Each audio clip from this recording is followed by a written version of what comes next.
Minä olen Anne. Uskallan väittää, että lean-ajattelu toimii yhtä lailla sekä tuotantoprosesseissa että tietoprosesseissa. Tämän videon aiheena on, miten välttää hukkaa tietoprosesseissa. Verrataan materiaalia ja tietoa toisiinsa.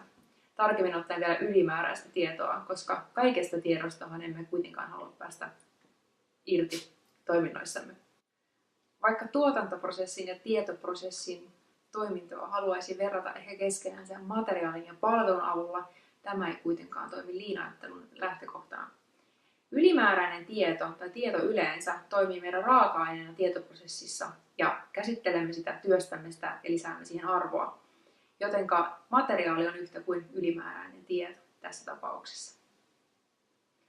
Miten sitten tämä hukka aiheutuu tästä tiedosta?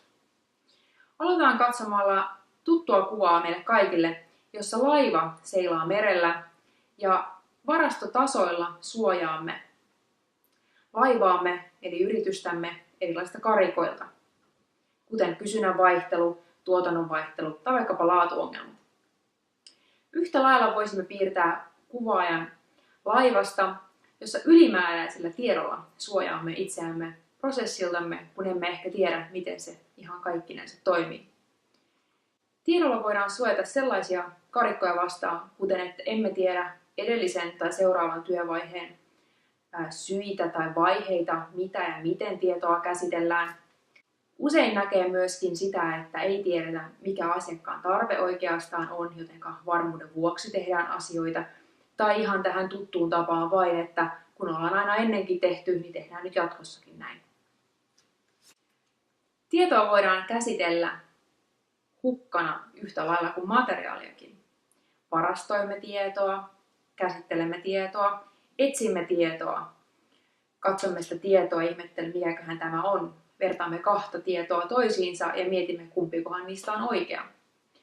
Jotenka tämä kaikki sen tiedon käsittelyssä on hukkaa. Käytännön esimerkkejä.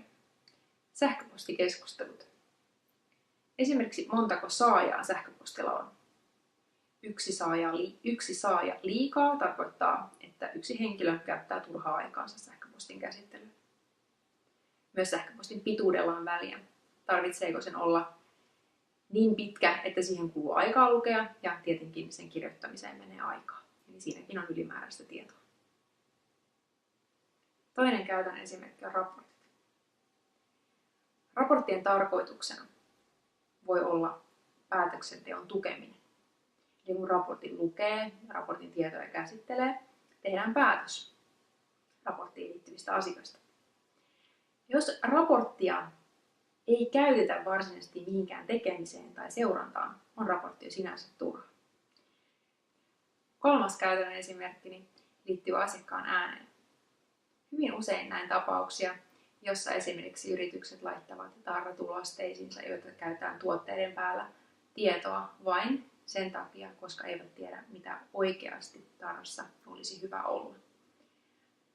Aikojen saatossa tarre kopioidaan ja tietoja jätetään tarraan ihan vain varmuuden vuoksi. Mutta oikeasti ei edes tiedetä, mitä kaikkea asiakkaan mielestä tarrassa olisi hyvä olla. Suurimmat ehkä säästöt, hukan parannuspaikat saattaisivatkin olla sellaisissa paikoissa, jossa tieto välittyy toiminnosta toiseen, eli esimerkiksi juuri näin toimittajalta asiakkaalle. Eli välttämällä turhaa ja ylimääräistä tietoa tietoprosesseissamme voimme välttää hukkaa toiminnoissamme.